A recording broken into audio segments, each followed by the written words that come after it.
Good morning, everyone, and welcome to our vlog, A Quiet Life. Today, I wanted to share something with you that is very sensitive and near and dear to my heart. It's about our debt-free journey, how we got into debt, how we got out of debt, and now we're on the road to being mortgage-free.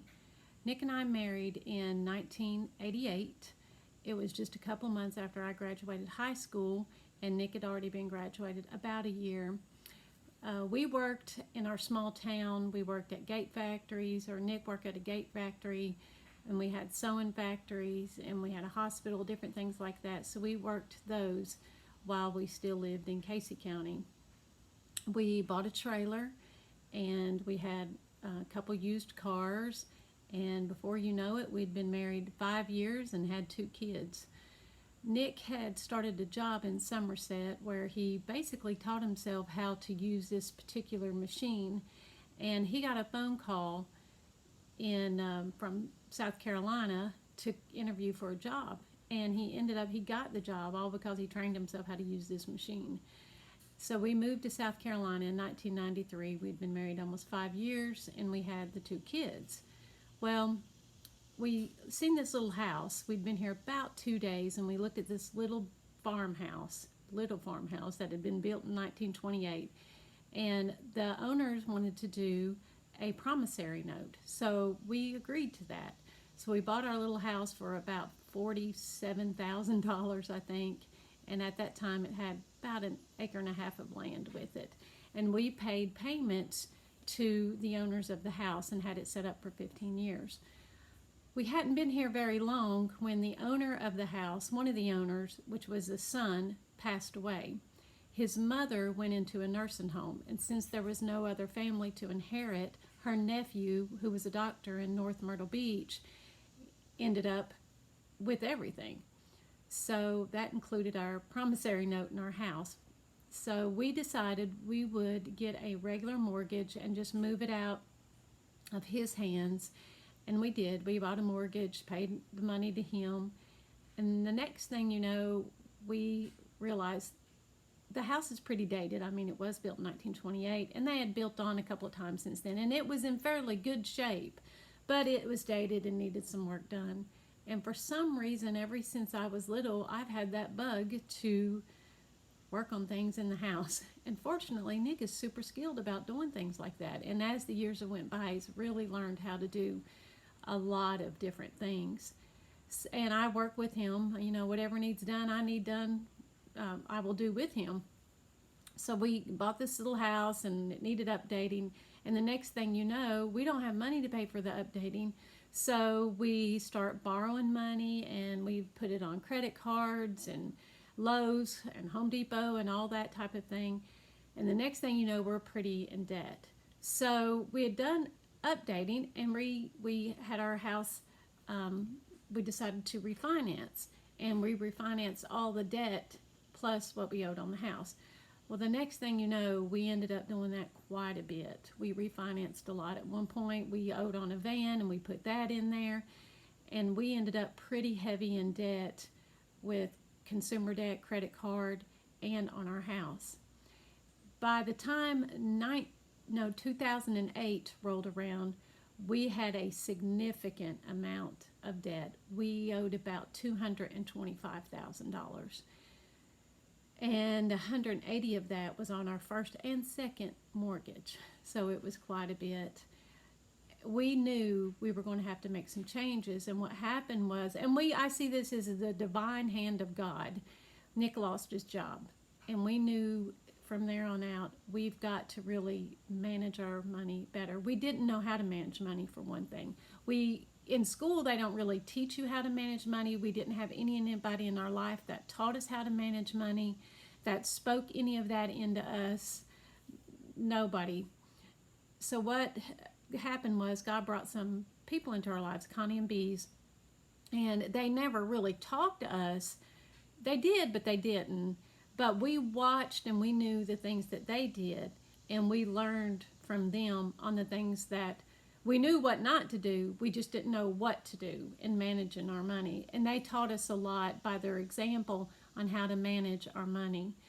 So that was a long process, though. When you're $225,000 in debt, you've got to get out of that debt. Plus, live at the same time, because we had children then.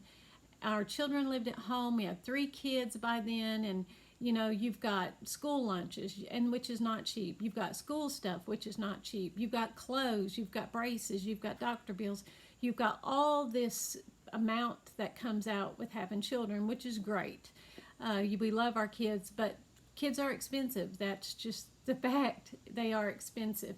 So we got pretty deep in debt, and in 2008, we realized when Nick lost his job, we don't want to be in this situation again. We don't want to be here again.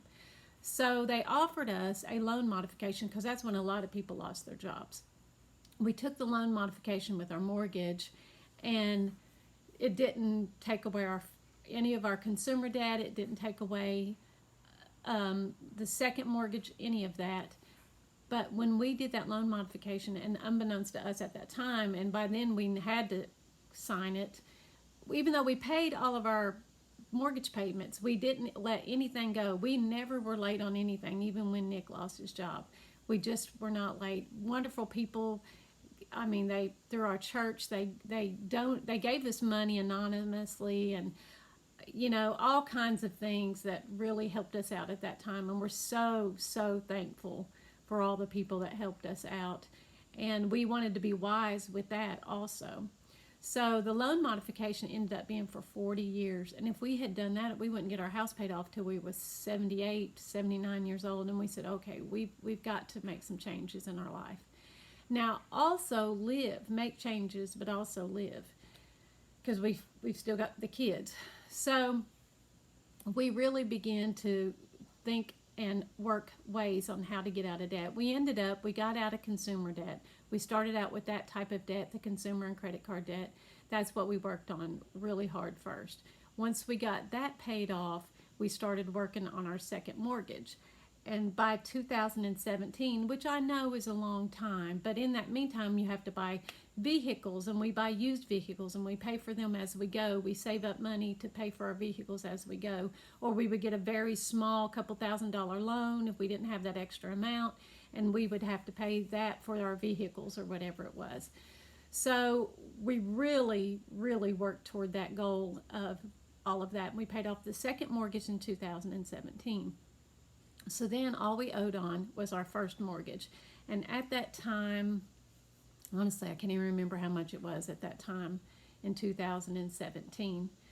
So we started paying what we had paid on our second mortgage on our first mortgage. We just rolled it on over and paid for it. Then in 2019, we said we've really got to focus on getting this debt out of the way. Our mortgage out of the way. So since then, 60% of Nick's income goes to paying off our mortgage every week. Nick gets paid weekly, so we pay weekly. A quarter of a payment automatically comes out, plus what the quarter of a payment is, 2/3 more comes out to pay on the principal on our mortgage. So a third, 60% of what we make each week goes toward paying on our mortgage. It's a lot. We're living on 40% of what Nick makes. Now, I also work. I clean houses, and I clean in the office, and I do little side jobs here and there with that. But we had some goals, and our goal was pay our mortgage off. Before our mortgage is paid off, do everything in our house that we wanted to get done, because as we get older, we don't want to have to take care of a lot of these things. So we wanted to do that, and then eventually have to start working on our retirement, more money into our retirement and more money into savings, because we didn't do the Dave Ramsey thing before we started paying off our mortgage, getting 3 to 6 months in savings. We have money in our savings, but it's not 3 to 6 months. It was hard for us to do that, plus live. So that was our goal. And our money is going into redoing our house, which, we put these beautiful beadboard ceilings in and wood floors, and Nick does all the work himself, and now that we've learned how to manage our money and manage our money well, we can do those things. Our house is a little farmhouse. We've built onto it and we've done all kinds of different things, but it's not a big fancy house. It's kind of eclectic. It's our look, it's our thing. You know, it's just not this big fancy house, but it is ours. It's what we like and all that type of thing. Plus, we also bought the camper in Kentucky, and that was it was such a great deal. We just couldn't pass it up. And the guy moved it to my dad's farm, and we redone the inside of that. So every time Nick does a side job, all the side job money goes to either working on the camper or working in our house. And then the 40% that is left over each week goes to our utilities, it goes to our giving, it goes to our gas and our groceries, all those types of things that we have, you know, because you've got your property taxes throughout the year, you've got to pay your vehicle taxes throughout the year, Nick's medicine for his Xarelto, you know, we pay every 3 months for that. All those different types of things, which do add up. You know, you've got different things. You've got each year we have the gas bill with Ideal Fuel. You know, you've got all those little things, and fortunately I've learned how to manage our money. I know when things are coming out. What I actually do is I do a weekly budget. This is the weekly budget, and every single week has something marked out what comes out that week. So I do our weekly budget, and it's just easy for me to deal with our money that way, and how to handle it, and where it should go, and what it should do, and what needs to be paid, and what's coming up next month, or if there's birthdays, or if there's anniversaries, or all those types of things, or special things at church that needs extra money. All those things that we need to budget for, because we do live on a budget, and we need to save for it. We need to be aware it's coming, like Christmas is coming. I'm not a Christmas person. I don't want to say that. I do like Christmas. I don't like shopping at all. So I really struggle with that. Some people, it's so easy for them. And even in July, they'll go out and buy these gifts. And I'm like, it's hard for me to do that. I'm just not that type of person. I love Christmas morning and I love Christmas. I enjoy being with our kids and our family and all that type of thing. But it's just hard for me at times. That's beside the point. Our kids have really learned a lot because of our journey. They've lived when they were young, hearing all the time, we don't have the money, we don't have the money, we don't have the money. We can't buy the best clothes. You got to go to Walmart. You got to get your shoes here. You got to do this. You got to do that. And it's really been good for them. Kids don't have to have everything, and they don't have to have the best of everything. What they do need is parents that teach them how to be adults. That's what kids need, because Lord willing, they're going to be adults a lot longer than they're going to be children. So they need to be taught to how to manage their money. With Allison and Ben is a great manager of the money. His dad was really great about that. So Ben is a really good manager of their money. So they do well. Allison's college, she got scholarships, so her college was paid for. Johnny is a great manager with his money. He's almost too frugal sometimes. I mean, he's just a little bit too much sometimes. And yes, Johnny, I hope you hear that. He needs to be a little bit more easier with it at times. But his college was paid off in 2 years. Cody, a friend of someone that he worked for a lot during college, because Cody does things kind of like his parents, the hard way. So he learns the hard way. But somebody came into his life, a gentleman from our church, when Cody was in college, and Cody needed work because we didn't give our kids any money in college. We didn't give them anything. You know, they had to pay for their phone, they had to pay for car insurance, they had to do all those types of things. So college was a privilege. If you want to go, you got to pay for it, and you've got to pay for yourself as you go, which they did. So with running cross country, it was hard for Cody to get a regular job. So a gentleman at our church, I'll just tell him, Eric, he really took Cody under his wing, and any odd jobs, Cody was there every week doing odd jobs. And so that was just great for Cody. It got him through. It really helped him learn how to handle his money well. So Cody was offered at one point to buy some property from somebody, and because he's learned that property is valuable and things that he was taught through others, he bought the property, and that has just really been a wonderful thing for him. It's going to help him as he gets older. He still has some student loans and he has to pay those, but he is on a really good journey also.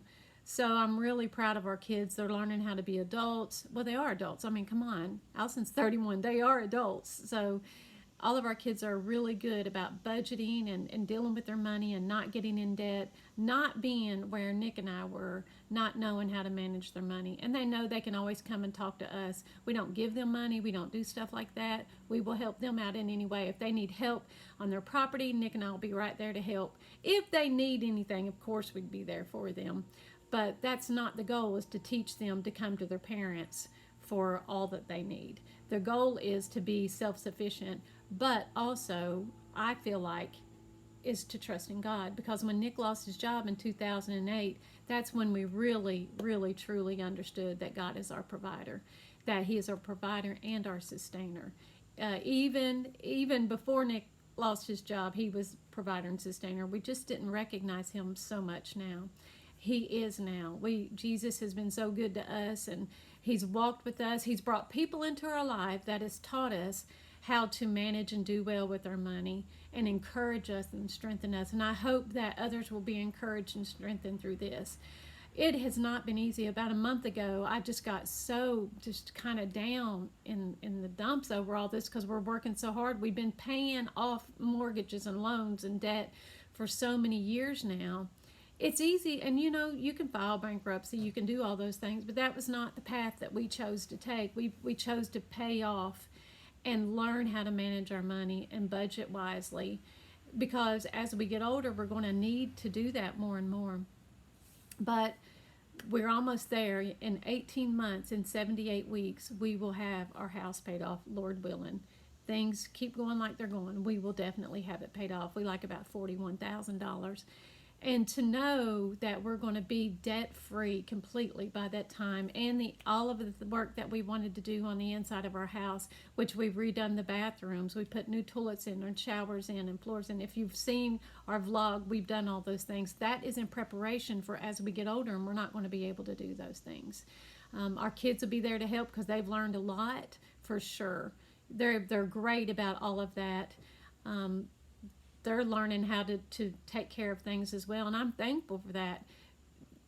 It's good for your kids not to have to call a plumber all the time or an electrician all the time, or that they're able to do things for themselves, and not only for themselves but to help others out, because Nick's side jobs, it really does help others out that can't do the things that he can do. He's very gifted in that way, and we sure thank God for that. We thank God for all the jobs he's provided. Every time we feel like we're getting a little bit financially low, and we've got something coming up, God always provides a job for Nick, or even me. Somebody would call me about specific things.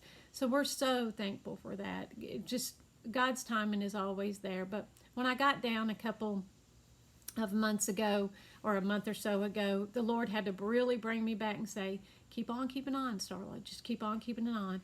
And Nick and I will talk to each other, encourage each other. And every time we get under a $10,000 mark, we're like, look where we're at. Look where we're at. Look how much we paid this year. Look at all that we have done and accomplished this year. It's not been easy, but it's been so worth it. It's going to be so worth it. It's like anything else. It's not easy. And I've always told my kids, don't take the easy road, because eventually the easy road will be hard. Take the hard road now, and then it'll be easier.